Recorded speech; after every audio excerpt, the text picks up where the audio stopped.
out of the energy that was created for putting that together, we created this organization, Research and Degrowth. And it started by a reading group. We just get together to learn more about degrowth and other topics. And then it evolved. We organized, helped organize other conferences, the ones that have been also in the European Parliament. We organize summer courses. Now we have two masters, one online and one presential, and we do other activities. You can find us online in Research and Degrowth. So this is more an introduction, so where you see where I come from. Let's see if this works.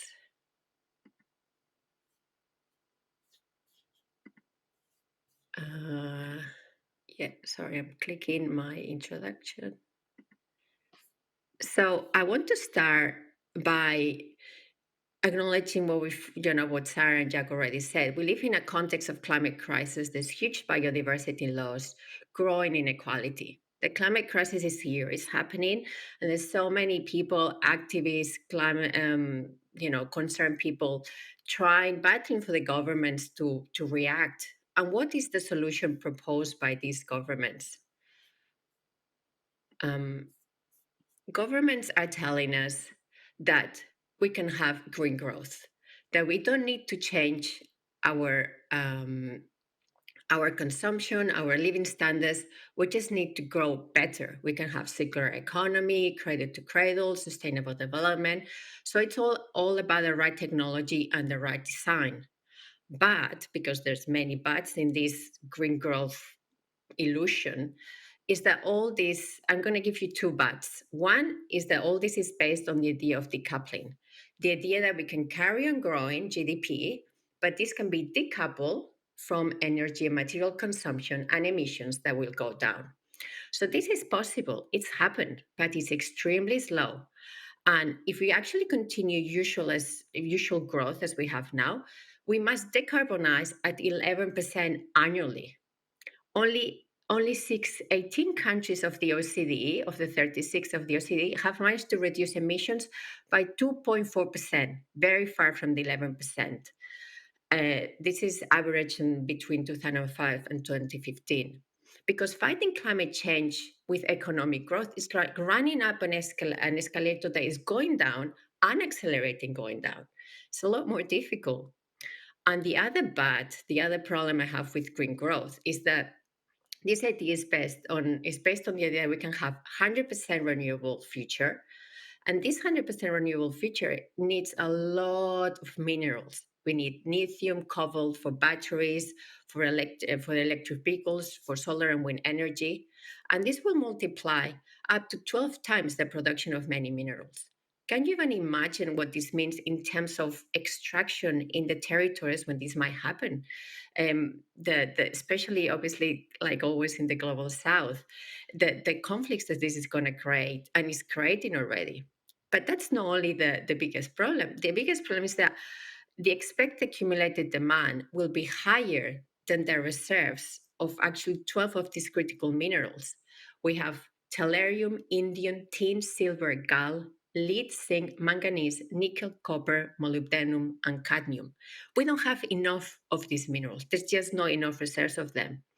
So we cannot have this 100% renewable energy transition with the same lifestyles. We cannot have all electric cars. It's just not going to happen. There's not enough there. So if we acknowledge that technology will not save us, if we acknowledge that we cannot separate our growth from CO2 production, if we acknowledge that there's not enough minerals in the grid transition, we must reduce our consumption on energy materials. And what Degrowth proposes is that this reduction has to be fair, just, and democratic. So we don't have just the portion of society, generally the safe, the south, the poor, the marginalized, carrying the burden.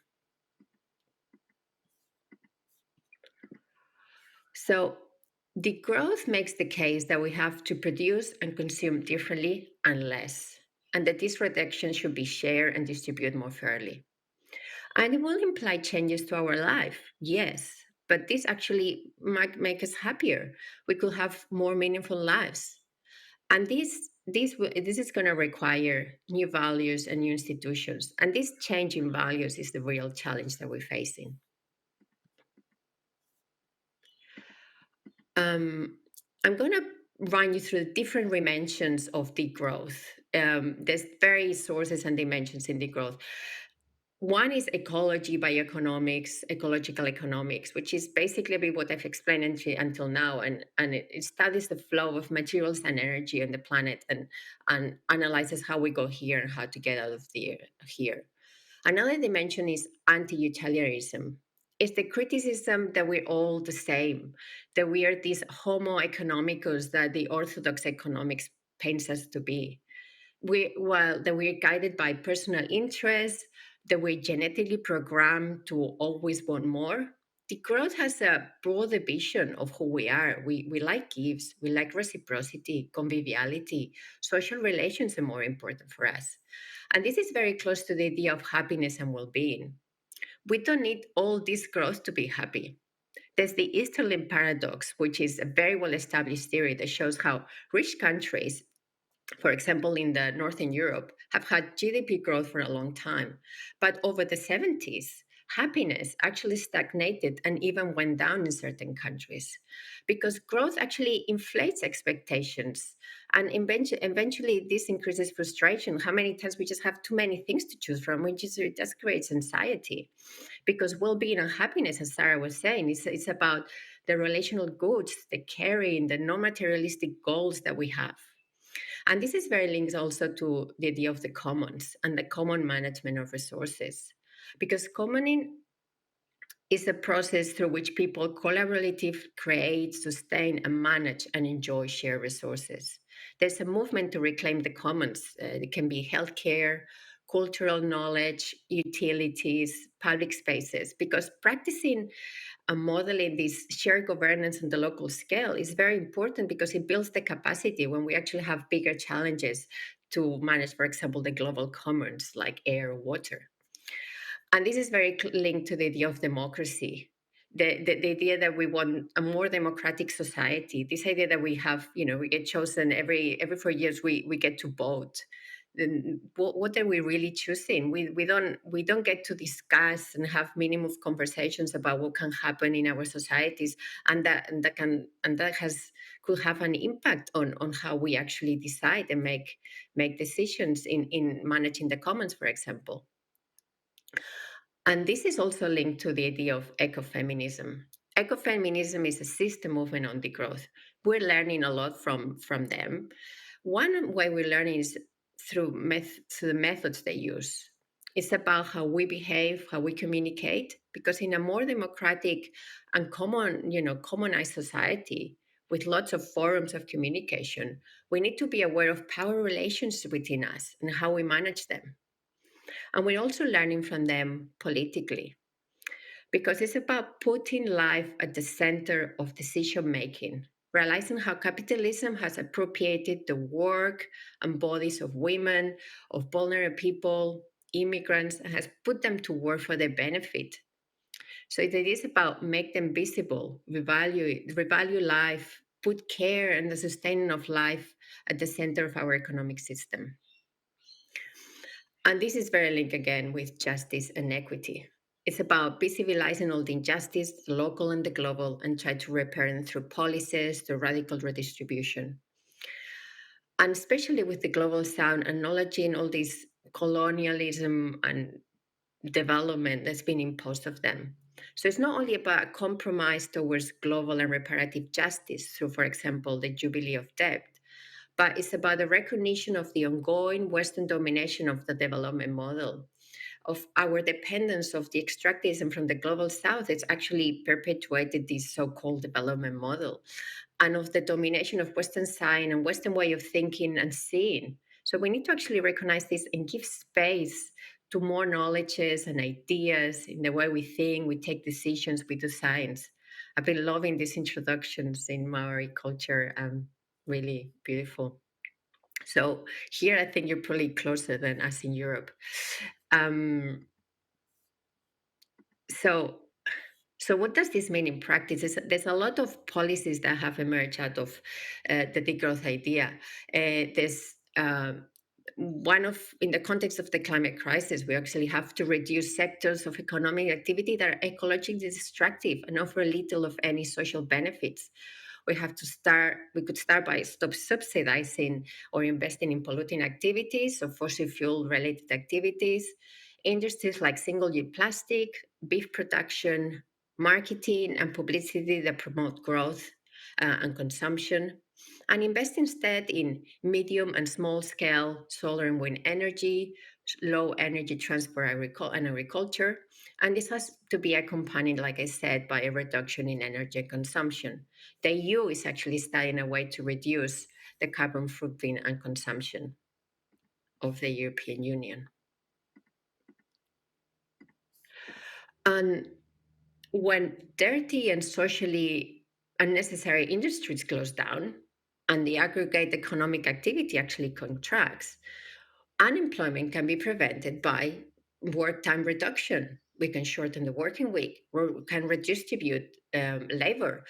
We can even, as Jason Hickel, advocates, provide for a job guarantee. This will also make sense because productivity has actually been soaring during the past century, and artificial intelligence is only going to increase this. So even unions are starting to advocate for this.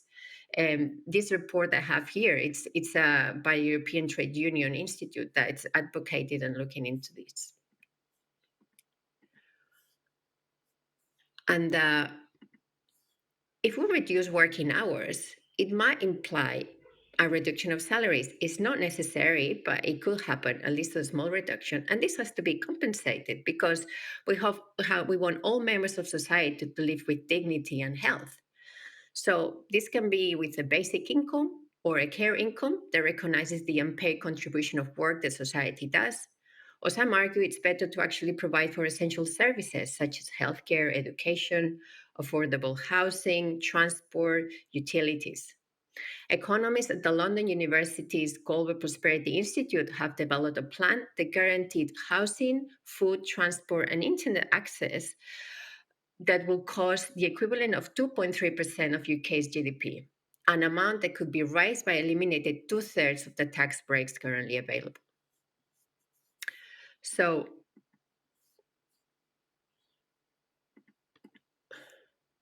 how do we actually pay for all these proposals? There's a lot of research that's been carried out on this. All the proposals I've presented, and generally all the ones that we present in this way, they have a plan of how to finance this idea. Here, I just point to some of them. You can, as I said, redirect subsidies from defense or corporate to green investment. You can have a green tax reform. There's been models on this that you can tax carbon, wealth, land value, resource extraction, and corporate profits. You can have strategic taxing to reduce special unhealthy products like meat, sugary drinks, plastics, frequent flyer, and especially tax all these luxury items, no, that are just positional goods that have no benefit for society. And this is to be accompanied by a new way to manage money and credit, because credit actually generates more growth. So we can strengthen and create more community currencies, debt cancellation, especially in the global south, a stronger regulation of banks, and even the creation of public banks and green banks that could, for example, give bonds for solar and wind energy projects.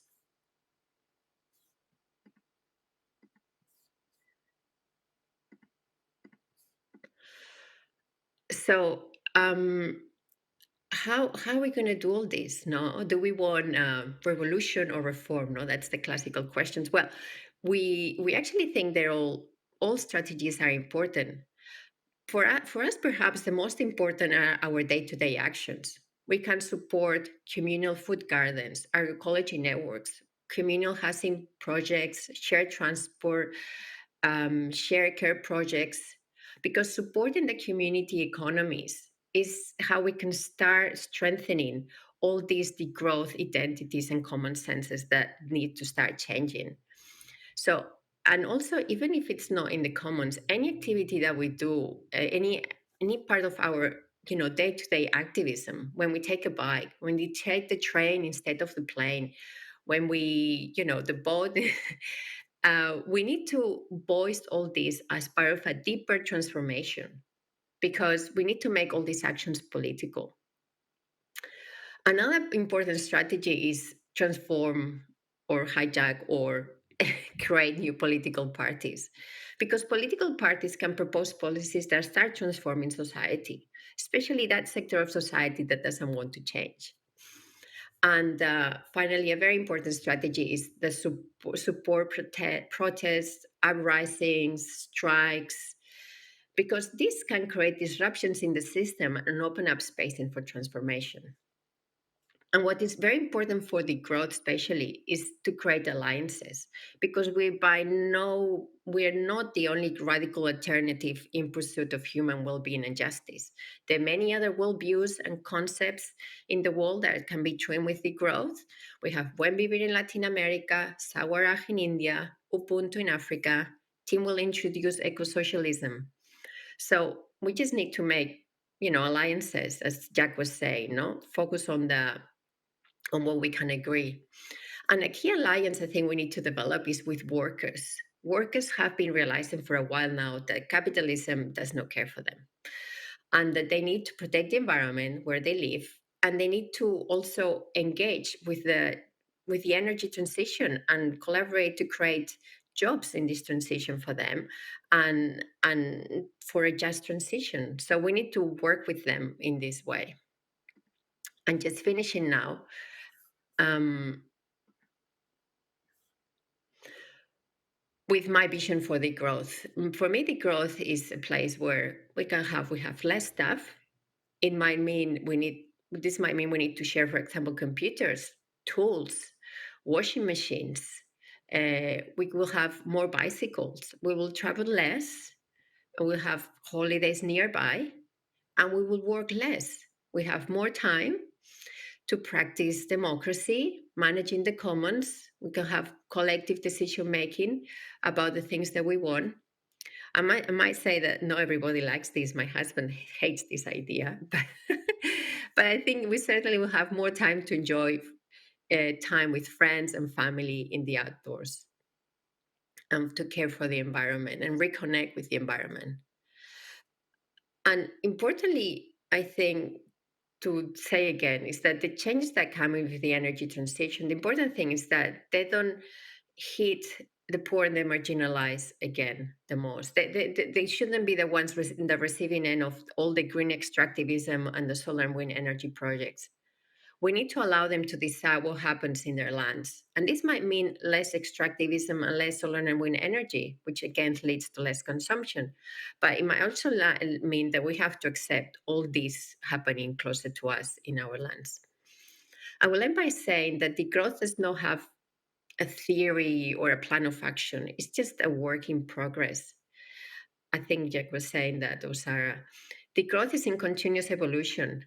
It's a network of thinkers and activists, like here now in this wonderful conference, of people engaged in a creative process of self-reflection, debating, shaping, living, as far as the system allows now, new proposals and ideas. Thank you very much.